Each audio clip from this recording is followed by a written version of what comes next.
Hello everyone, myself मैं Pratap Singh. Welcome to prince Gyan academy. जैसा कि कल मैंने आपको अवकलन के अनुप्रयोग के बारे में डिस्कस किया था, ठीक है। उसी क्रम में आज का टॉपिक है इंक्रीजिंग एंड डिक्रीजिंग फंक्शन, मतलब वर्धमान और ह्रासमान, ठीक है। तो देखो, नेक्स्ट टॉपिक है वर्धमान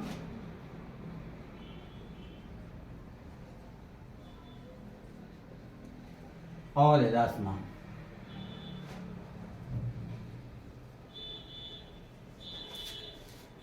इंक्रीजिंग वर्धमान और ह्रासमान फलन डाल दो, फलन।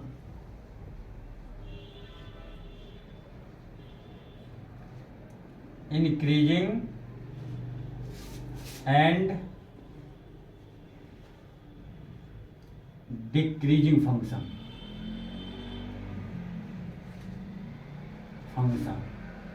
Increasing and decreasing function. तो देखिए दोस्तों, इसमें दो टाइप के ही क्वेश्चन है। एक तो तुम्हें पूछा जाएगा, कोई फलन दिया जाएगा और ये कहा जाएगा, अंतराल दिया जाएगा, फलन दिया जाएगा और ओपन इंटरवल दिया जाएगा, क्लोज नहीं, ओपन इंटरवल, और कहेगा बताइए फलन वर्धमान है कि ह्रासमान है, ठीक है। नंबर दूसरा है कि फलन दिया जाएगा और कहा जाएगा ओपन इंटरवल में फलन हमारा, किस अंतराल में फलन हमारा वर्धमान है और ह्रासमान है, ठीक है। तो अंतराल पूछा जाएगा। दो ही टाइप के क्वेश्चन बन रहे इसमें। एक तो बन रहा फलन वर्धमान ह्रासमान है, ये बताइए।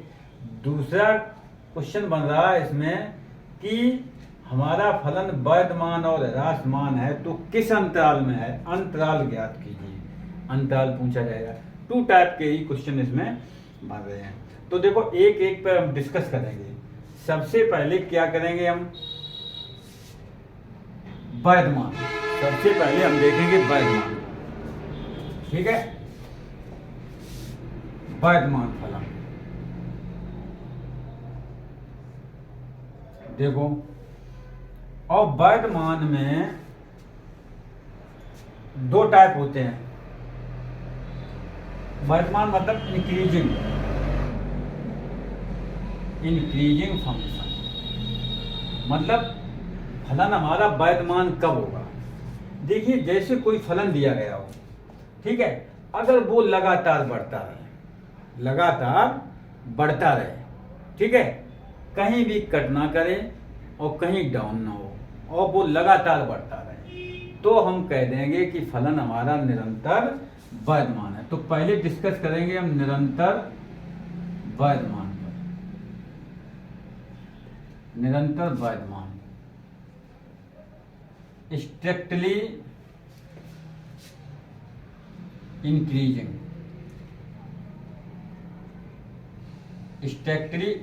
फंक्शन, निरंतर वर्धमान, ठीक है। चलो भाई, जैसे मैंने एक, देखो ग्राफ से देख लो इसे। जैसे मैंने ये लिया और ये कोई ग्राफ ले लिया, ठीक है, यहां से लिया। सपोज कर लो यहां पर x की वैल्यू कितनी है, यहां मैंने ले लिया x1 पॉइंट, ये पॉइंट x2 पॉइंट, ये x3 पॉइंट, डॉट डॉट, ठीक है। अब हम इसमें ग्राफ में ये देख रहे, देखो लगातार x की वैल्यू हम बढ़ा रहे तो लगातार फंक्शन हमारा बढ़ रहा है। जैसे जैसे हम x की वैल्यू बढ़ा रहे, यहाँ से ओरिजिन से चल रहे, x की वैल्यू x1, फिर x2, फिर x3, तो फलन हमारा निरंतर कैसा हो रहा, बढ़ रहा है। तो इसे कह देंगे ये फलन हमारा, ये किसी का ग्राफ हो सकता है, ये कोई एक लाइन है, ठीक है।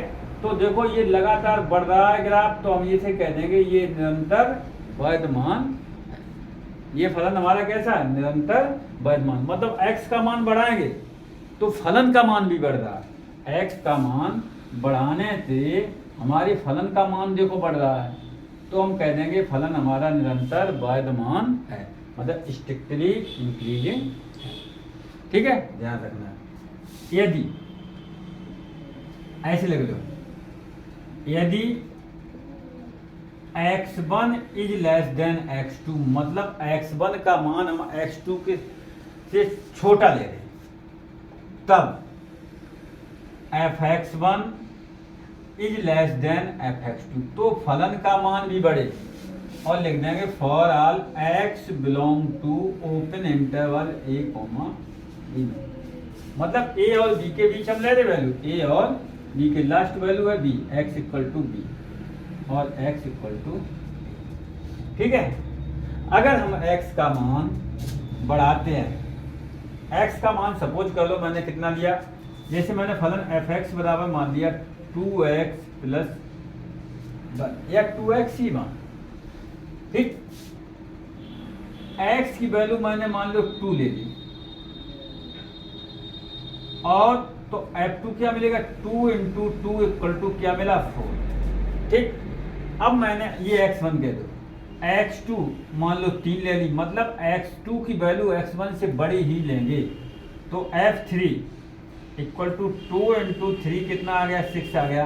देखो x की वैल्यू जो हमने ली है, पहले 2 ली फिर 3 ली, ज़्यादा ली, ठीक है, तो फलन का मान बढ़ा, मतलब f2 is less then f3, देखो लगातार बढ़ रहा, तो इस फलन को हम कह देंगे ये निरंतर वर्धमान फलन है, स्ट्रिक्टली इंक्रीजिंग फंक्शन, ठीक है। ध्यान रखना है, बहुत ही इंपॉर्टेंट चीज है, इससे आगे मैक्सिमा मिनिमा में बहुत ही आसानी होगी, मतलब इसको बहुत अच्छी तरीका से समझिए, ठीक।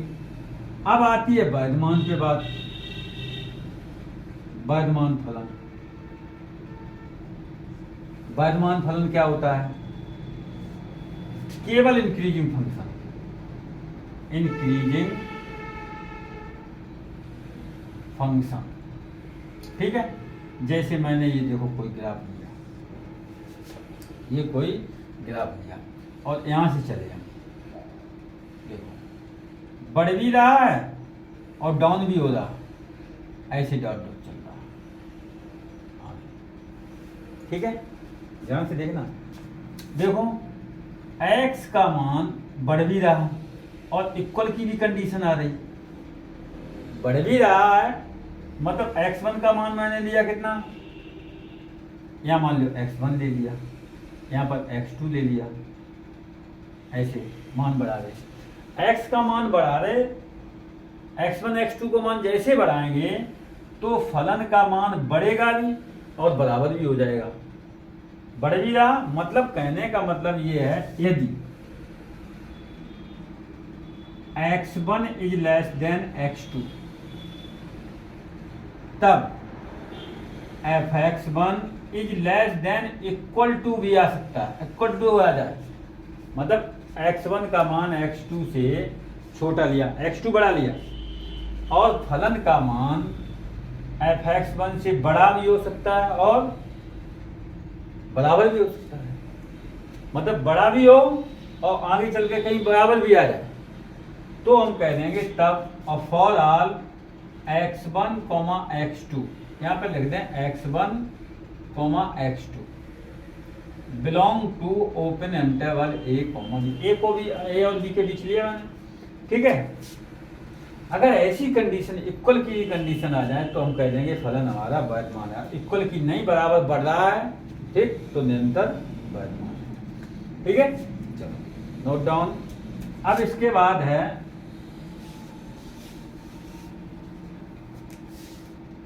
निरंतर ह्रासमान, ह्रासमान फलन, strictly decreasing function, strictly decreasing function, मतलब लगातार घटे, कहने का मतलब ये है, जैसे मैंने ये ले लिया, ठीक, यहां से चल रहे हैं और यहां पर मान लो सपोज कर लो यहाँ वैल्यू है x1, x equal to x1, और यहाँ पर आ गई x इक्वल टू x2, लगातार वैल्यू घट रही, इधर की ओर चल रहे हैं हम, लगातार वैल्यू, यहाँ से मैंने चला है a, यहाँ से x इक्वल टू a से x इक्वल टू b तक, ठीक है, ध्यान रखना ये, या माइनस की होगी, ठीक है, यहाँ पर माइनस की होगी, यहाँ प्लस की हो जाएगी। तो ये देखना कि x की अगर हमारे से चल रही, x की वैल्यू लगातार घट रही है, x की वैल्यू, x1 का मान x2 से मैंने छोटा लिया, देख लो x1 छोटा नेगेटिव है, x2 बड़ा है, x1 का मान x2 से छोटा लिया तो फलन का मान घट रहा है, फलन का मान घट रहा, नीचे की ओर जा रहे हैं हम। अगर ऐसा है तो हम कह देंगे फंक्शन हमारा कैसा है, निरंतर ह्रासमान है। यदि x1 is less then x2 तब f(x1) is greater than f(x2) for all x1, x2 belong to a, मतलब x1 का मान x2 से मैंने छोटा लिया तो फलन का मान भी कम हो रहा है, तो फलन का मान भी कम हो रहा है। तो इस कंडीशन में हम कह देंगे क्या फंक्शन हमारा निरंतर ह्रासमान है, स्ट्रक्चरली इंक्रीजिंग। ठीक, इसके बाद आता है केवल ह्रासमान, ह्रासमान फलन, ह्रासमान फंक्शन, ठीक है, मतलब डिक्रीजिंग फंक्शन, डिक्रीजिंग फंक्शन, ठीक है। इसके लिए क्या होगी कंडीशन, देखो यहां से चले हम x इक्वल टू ए, यहां से चल रहे हम, ऐसे चल, ऐसे चल, ठीक, इस लूप में चल रहे, यहाँ पर x का मान x बराबर x1 और यहाँ पर x इक्वल टू x2, फिर वही कंडीशन, x2 का मान x1 से बढ़ा लिया, फलन का मान घट भी रहा और कहीं कहीं बराबर भी हो रहा, यानी कि कहने का मतलब ये है यदि x1 is less then x2 तब f(x1) is greater than equal to f(x2) for all x1, x2 belong to a, b, मतलब x1 और x1 का मान x2 से मैंने छोटा लिया तो फलन का मान घट भी रहा और कहीं बराबर भी दे रहा, ठीक है। तो इस कंडीशन में कह देंगे हम फलन हमारा कैसा है, ठीक। एक तो मेथड ये हो गया फंक्शन वर्धमान, ह्रासमान, निरंतर वर्धमान, निरंतर ह्रासमान ज्ञात करने का, ठीक है। एक मेथड है अवकलन मेथड, क्योंकि ये आता है अवकलन के अनुप्रयोग में ही आता है, ठीक है। तो दूसरा मेथड है, अब देखो दूसरा मेथड समझ लो। सबसे पहले इसके लिए हम नंबर लाइन देखेंगे, नंबर लाइन, ठीक है। कुछ साथी ऐसे हैं जैसे नंबर लाइन नहीं आती है, देखो जैसे इसमें क्या नंबर लाइन पर आदम क्या आते हैं, पूर्णांक, इंटीजर नंबर, नंबर लाइन पर इंटीजर नंबर ही प्रकट किए जाते हैं। तो यहाँ पर आ गया 0, ठीक है, बीच में 0 होता है और यहाँ पर माइनस इनफाइनाइट और यहाँ पर प्लस इनफाइनाइट, ठीक। अगर हम 0 के राइट में चलें तो पॉजिटिव नंबर देता है, कैसे नंबर देता है, पॉजिटिव इधर की, और अगर इधर से इधर हम आते हैं तो नेगेटिव नंबर देता है, कैसे नंबर देता है, नेगेटिव, ठीक है। और पूर्णांक ही देता है, इंटीजर नंबर ही देता है, 1 2 3 4 डॉट डॉट प्लस इनफाइनाइट, यहाँ -1 -2 -3 डॉट डॉट माइनस का इनफाइनाइट, ठीक है। तो 0 से अगर राइट में चलते हैं तो धन पूर्णांक, और अगर लेफ्ट में चलते हैं तो यहाँ पर आते हैं ऋण पूर्णांक, नेगेटिव इंटीजर, और इधर पॉजिटिव इंटीजर, ठीक है, ध्यान रखना ये। तो सबसे पहले इसमें नंबर लाइन का बहुत ही अधिक उपयोग होने वाला है, नंबर लाइन का बहुत ही उपयोग होने वाला है, ठीक है। तो अब इसके आगे चलते हैं, हम क्या देखते हैं, अवकलन मेथड, अवकलन विधि, ठीक। देखो क्या कहते हैं, सबसे पहले तुम्हें एक कोई फंक्शन दिया गया होगा, लेट फंक्शन क्या होगा, एफ एक्स, ठीक है, y equal to f x, ठीक।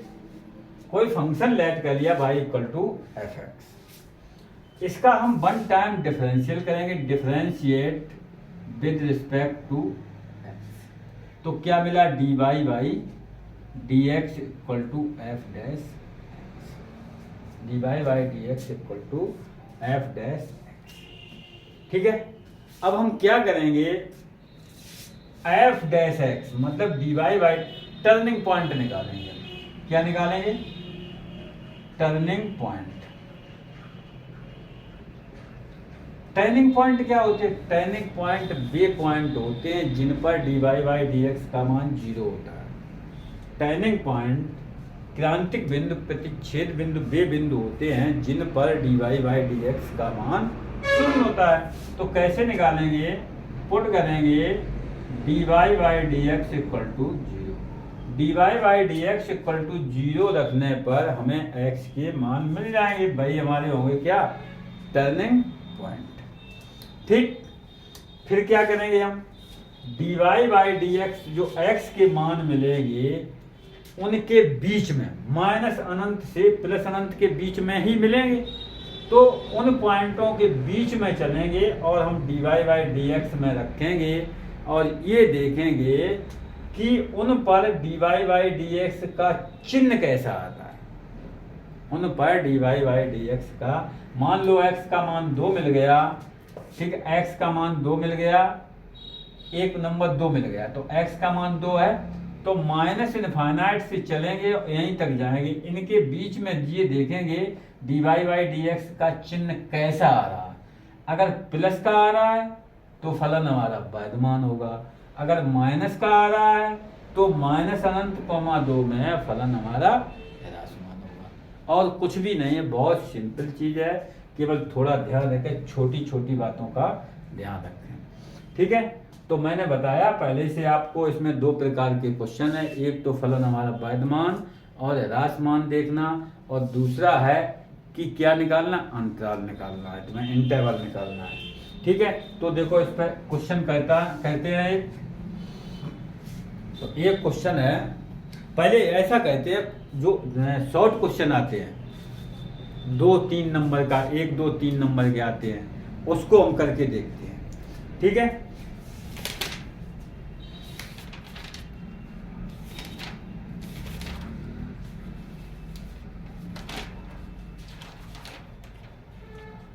तो देखो एक क्वेश्चन है, सिद्ध कीजिए R पर, क्वेश्चन नंबर फर्स्ट, सिद्ध कीजिए R पर, R मतलब रियल नंबर, R पर f x equal to 3x plus 7, f x equal to 3x plus 7 से प्रदत्त फलन निरंतर वर्धमान है, से प्रदत्त फलन निरंतर वर्धमान, से प्रदत्त फलन निरंतर हमारा कैसा है, वर्धमान है। तो देखो साथियों, इस क्वेश्चन को करेंगे हम, क्या पूछा, निरंतर वर्धमान है, मतलब मैंने बताया निरंतर वर्धमान के लिए मैंने आपको बताया है क्या, x1 x2 x3 की वैल्यू लेते जाएंगे बढ़ते क्रम में लेते जाएंगे, और फलन का मान हमारा लगातार अगर बढ़ रहा है तो हम कह देंगे फंक्शन हमारा निरंतर वर्धमान है, ठीक है। तो क्या करेंगे, सॉल्यूशन देखो, given that given function f x equal to 3x plus 7, ठीक। अब हम x की वैल्यू लेंगे डिफरेंट बढ़ते क्रम में, इंक्रीजिंग ऑर्डर, ठीक। वो भी कैसे होनी चाहिए, रियल नंबर होनी चाहिए। ये तो मालूम है सभी वैल्यू रियल होती है, अगर रूट के अंदर माइनस की कोई है तो वो रियल नहीं होगी, ठीक है। तो देखो सबसे पहले मैं क्या करूँगी, रियल नंबर में वैल्यू, रियल नंबर का set R, real number, R क्या है, रियल नंबर,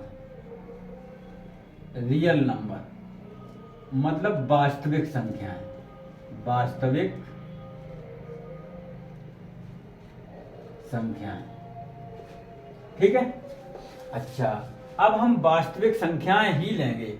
तो वास्तविक संख्या में अगर कोई पूर्णांक ले लो, पूर्णांक भी कुछ भी ले लो, रेशनल नंबर सब पूरा रियल नंबर है, तो हम x1 की वैल्यू हम पहले 1 ले रहे हैं, ठीक है। तो f1 हम निकाल के देखते हैं, क्या मिलेगा 3 × 1 + 7, क्या मिला 3 + 7 = 10। x2 की वैल्यू कितनी लेना है, हम 2 ले लें, मतलब बढ़ते क्रम में x2 x1 से बड़ी होनी चाहिए। तो f2 क्या होगी 3 × 2 + 7, 3 दूनी 6 + 7 कितने हो गए 13। f3 ले लें, x3 = 3 ले लें। अब देखो x1 से बड़ी x2 है, x2 से बड़ी x3 में ले रहा हूँ, तो 3 × 3 × 3 + 7, 9 + 7 कितनी आ गई 16। देखो x की वैल्यू मैंने डिफरेंट वैल्यू ली और वो भी बढ़ते इंक्रीजिंग ऑर्डर ली, तो फंक्शन की वैल्यू भी लगातार बढ़ रही, ठीक है। तो हम क्या कह रहे हैं कि मतलब हमारा फंक्शन लगातार बढ़ ही रहा है, ठीक। तो हम क्या कह देंगे here x1 is less than x2 is less than x3, तब fx1 is less than fx2 is less than fx3। कोई दो वैल्यू ले लो, 3 मैंने बता दिया आपको, ठीक। लगातार बढ़ रहा, इसलिए देयरफॉर फंक्शन फलन fx कैसा है, निरंतर वर्तमान है, निरंतर। समझ में आ रही कुछ बात। 1-2 नंबर के लिए क्वेश्चन क्या करेंगे हम, रियल नंबर, पहले तो उसने रियल नंबर कह दिया, यहाँ पर अंतराल भी दे सकता है, ओपन इंटरवल में 2,3 दे सकता है, 4,6 दे सकता है, कुछ भी दे सकता है ओपन इंटरवल में। उसने रियल कह दिया तो रियल हम कुछ भी ले सकते हैं रियल, केवल इस प्रकार की संख्या नहीं लेनी है रूट के अंदर माइनस टाइप की, ठीक। ये काल्पनिक संख्या बन जाती है क्योंकि इसके संगे आई आ जाता है, i² की वैल्यू -1 होती है, ठीक है। चलो आगे देखते हैं। तो ये समझ में आ गया, x1 x2 की वैल्यू डिफरेंट वैल्यू के लिए इंक्रीजिंग ऑर्डर, फंक्शन लगातार इंक्रीज हो रहा, इसलिए हम कह देंगे ये फलन हमारा निरंतर वर्तमान है। अगर ये फलन का मान घटता तो निरंतर ह्रासमान हो जाता, ठीक है। तो ये तो शॉर्ट क्वेश्चन था। अब इसके लिए अब आगे नेक्स्ट क्वेश्चन चलते हैं।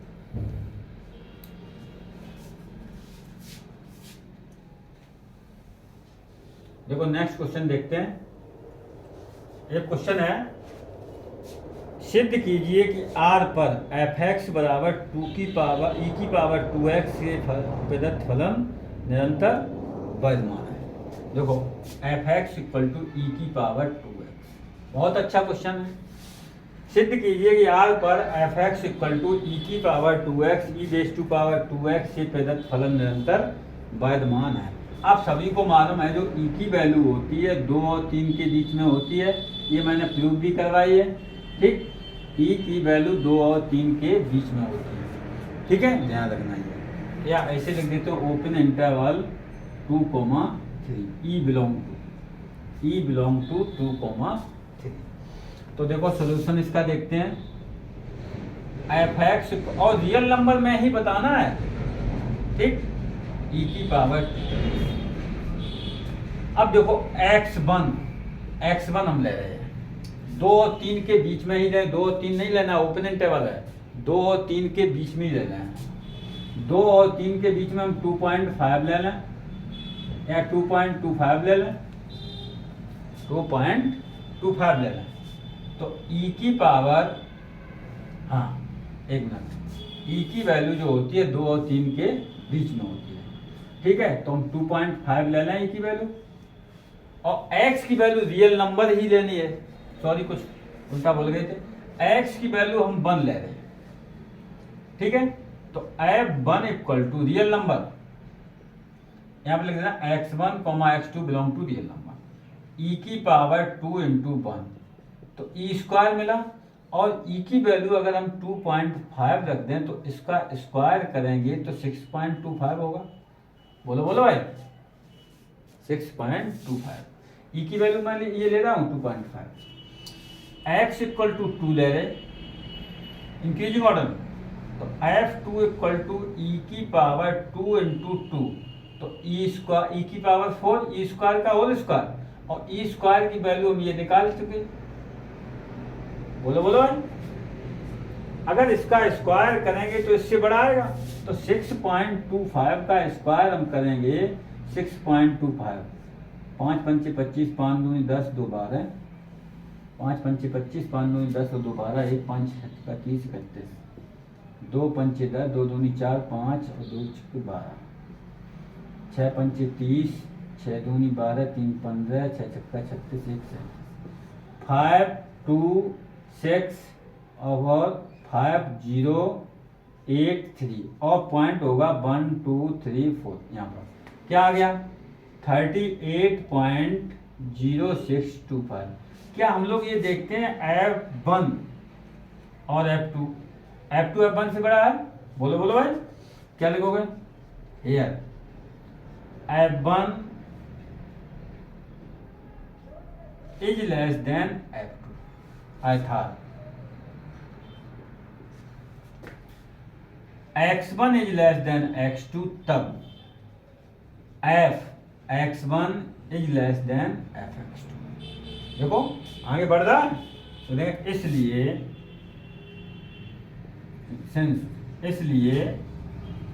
Fx, इसलिए फलन e की पावर 2x सभी r में कैसा निरंतर वर्तमान है। और आगे ले लेंगे एक्स 3 वैल्यू ले लेंगे, आगे बढ़ता चलेगा। ठीक है, तो ये क्वेश्चन बहुत ही इंपॉर्टेंट क्वेश्चन है, तो ये क्वेश्चन ऐसे होगा। ठीक है, नोट करो। अब इसके बाद नेक्स्ट क्वेश्चन देखते हैं। नेक्स्ट क्वेश्चन ये कह रहा है f(x) सिद्ध कीजिए f(x) sin x से प्रदत्त, f(x) equal to sin x से प्रदत्त फलन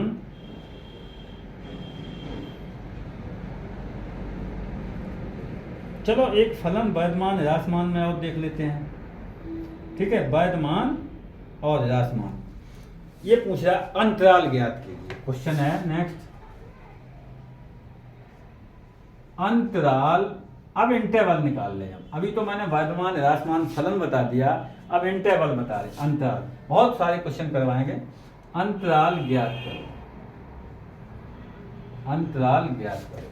इसमें f(x) इक्वल टू दिया गया, f(x) equal to 2x square minus का 3x, 2x square minus 3x प्रदत्त फलन,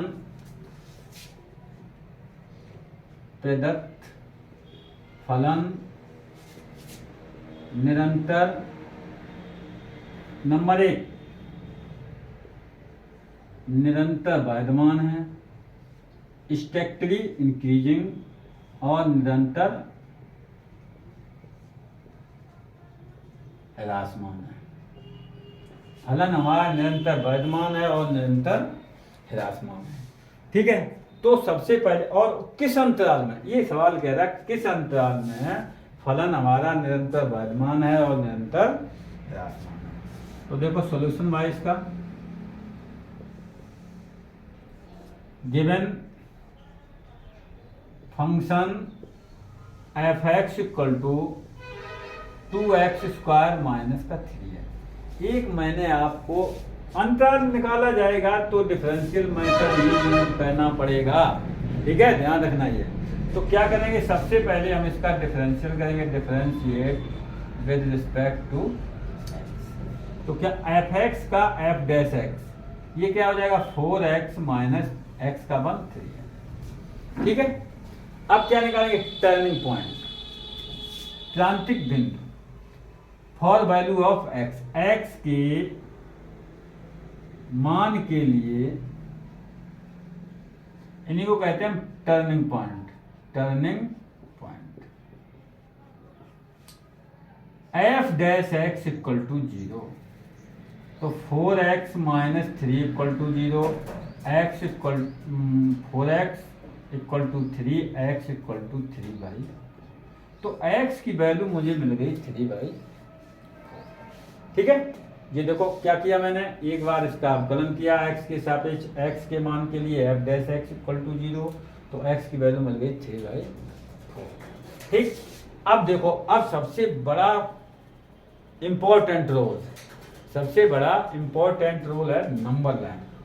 ठीक है, तो हम अब नंबर लाइन को देखेंगे। यहाँ पर माइनस इनफाइनाइट, यहाँ पर 0, यहाँ पर प्लस इनफाइनाइट। ठीक है, अब ये देखना है 3/4 पॉजिटिव है, तो यहाँ पर आता है 1 2 dot dot minus 1 dot dot. ठीक है, 3/4 क्या 1 से कम है, तो मान लो 3/4 यहाँ पर आ गया, 3/4 एक्स इक्वल टू 3/। ठीक है, ध्यान रखना ये। अब हम ये देखेंगे, हम चलेंगे कहाँ, लेफ्ट से राइट, माइनस इनफाइनाइट से चलेंगे कहाँ तक, यहीं तक जाएंगे, क्योंकि ये टर्निंग पॉइंट है। x बराबर 3/4, x इक्वल टू 3/4 पर dy dx इक्वल टू 0 होगा, इसलिए ये कैसा है, टर्निंग पॉइंट है, क्रांतिक बिंदु, प्रतिच्छेद बिंदु। ठीक है, ध्यान रखना, टर्निंग पॉइंट क्रांतिक बिंदु। ठीक है, तो इस पर नहीं जाना है मुझे, इससे पहले ही रखना है, प्रत्येक सवाल में, हर क्वेश्चन में माइनस इनफाइनाइट से चलना है और प्लस इनफाइनाइट तक जाना है। बीच में जो टर्निंग पॉइंट है उन्हीं पर हमें ब्रेक लेना है। ठीक है, रुकना है, उनके बीच में ही रहना है। तो माइनस इनफाइनाइट और x इक्वल टू 3/4 के बीच में ये सारे पॉइंट आ रहे हैं। इन पॉइंटों को, किसी एक पॉइंट को, एक किसी पर चेक कर लो, dy by dx f dash check कर लो, तो हम क्या करें, x इक्वल टू 0 पर f डैश 0 चेक कर रहे, 4 इंटू 0 माइनस 3, तो माइनस 3 कैसा आया, निगेटिव आया, कैसा आया, निगेटिव। ध्यान रखना, अगर हम माइनस पे करें, अगर हम माइनस पे करें, -1 पे और कर लो, 0,2 पॉइंट रहे, 0, -1 या -1,0, पहले हम देखते हैं -1। ठीक है, और -0, तो f -1 पे देखते हैं, तो 4 इंटू -1 -3, -4 माइनस का 3, तो माइनस का 7। ठीक है, f 0 पे देखते हैं, f 0 पे देखते हैं, तो 4 इंटू 0 माइनस का 3, तो -0 माइनस का 3 इक्वल टू -। देख लो, जैसे x का मान मैंने बढ़ता देखा, फलन का मान भी बढ़ रहा है, फलन का मान भी बढ़ रहा है, और कैसा आ रहा है, निगेटिव आ रहा है। ठीक, तो यहाँ पर हम कह देंगे फंक्शन हमारा निरंतर कैसा है, वर्धमान है, निरंतर वर्धमान, निरंतर बढ़ रहा है ना। ठीक, तो देखेंगे क्या, यहाँ x1, इसको कह दो x1 है, ये है x2, x1 is less then x2, तब fx1 is less then fx2। ठीक है, तो x1 का मान जब मैंने x2 से छोटा लिया, x2 बढ़ा लिया, तो फलन का मान भी बढ़ा, इसलिए fx फलन हमारा कैसा है, निरंतर वर्धमान है, वर्धमान है। ठीक, अब क्या करेंगे, अब हम चलेंगे x इक्वल टू 3/4 से प्लस इन्फिनिटी तक जाएंगे। अगर बीच में कोई पॉइंट और x का मान होता तो हम वहीं पे रुक जाते, ब्रेक ले लेते। ठीक है, तो अब क्या करेंगे, 3/4 से और इसके बीच में 2 वैल्यू उठा लो। अब f1 पे देखेंगे हम, f डैश 1, f डैश 1। ठीक है, तो 4 into 1 minus 3 equal to 4 minus 1 equal to कितना आ गया, प्लस का 1, f डैश 2 ले लें, तो 4 इंटू 2 माइनस 3। ठीक है, क्या मिला, 8 माइनस 3 इक्वल टू क्या मिला, ठीक है, ध्यान रखना है। f इंटू 2, फलन का मान इसमें भी बढ़ रहा, निरंतर वर्धमान।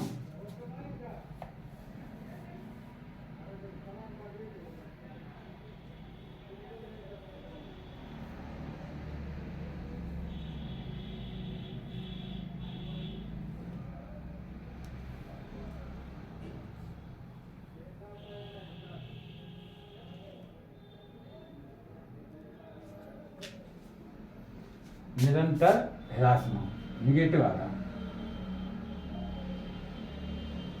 ह्रासमान। ठीक है, यहां क्या लिखेंगे, x, ये दोनों कैसे आ रहे, पॉजिटिव, ये दोनों कैसे आ रहे, नेगेटिव। ठीक है, अब देखो x1 is less then x2, तब ऐसे ऐसे देख लो,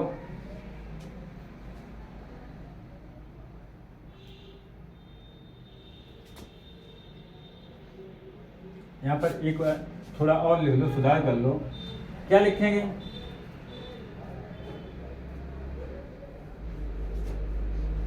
लिख लो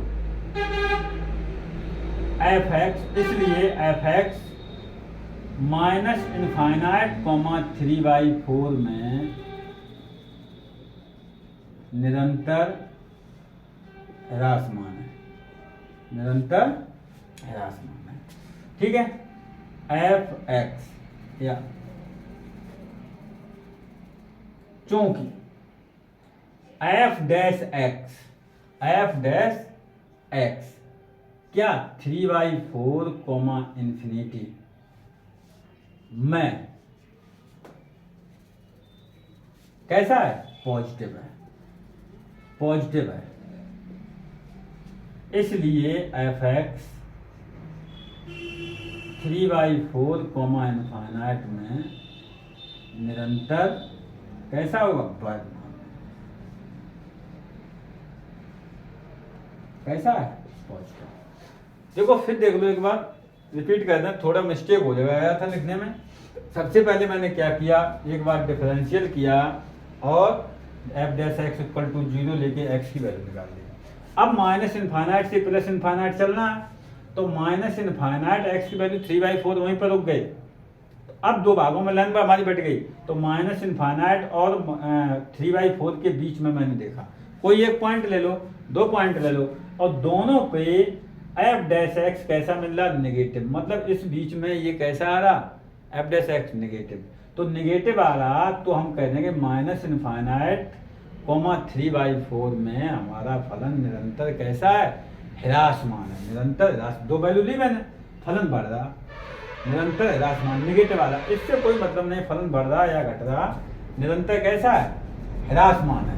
मतलब इधर चल रहे हम तो निरंतर कैसा आ रहा, ह्रासमान। ठीक है, अच्छा अब देखो यहाँ पर फिर क्या किया मैंने, फिर यहाँ से यहाँ तक गई तो मैंने दो वैल्यू दे दी, दोनों पर फलन बढ़ रहा लेकिन दोनों पर पॉजिटिव मिल रहा। कैसा मिल रहा है, दोनों पर पॉजिटिव मिल रहा, पॉजिटिव मिल रहा। तो 3/4 इनफाइनाइट में फलन हमारा कैसा होगा, निरंतर वर्धमान। ठीक है दोस्तों, आज का क्लास यहीं पर वाइंड अप करते हैं। ठीक, नेक्स्ट क्लास में मैं आपको इसी के क्वेश्चन, ज़्यादा से ज़्यादा क्वेश्चन करवाएंगे और इम्पोर्टेंट क्वेश्चन कराएंगे और बहुत सिंपल मेथड से कराएंगे। ठीक है, और इसमें दो ही पढ़ना, क्या अंतराल निकालना, वर्धमान और ह्रासमान निकालना। नमस्कार दोस्तों।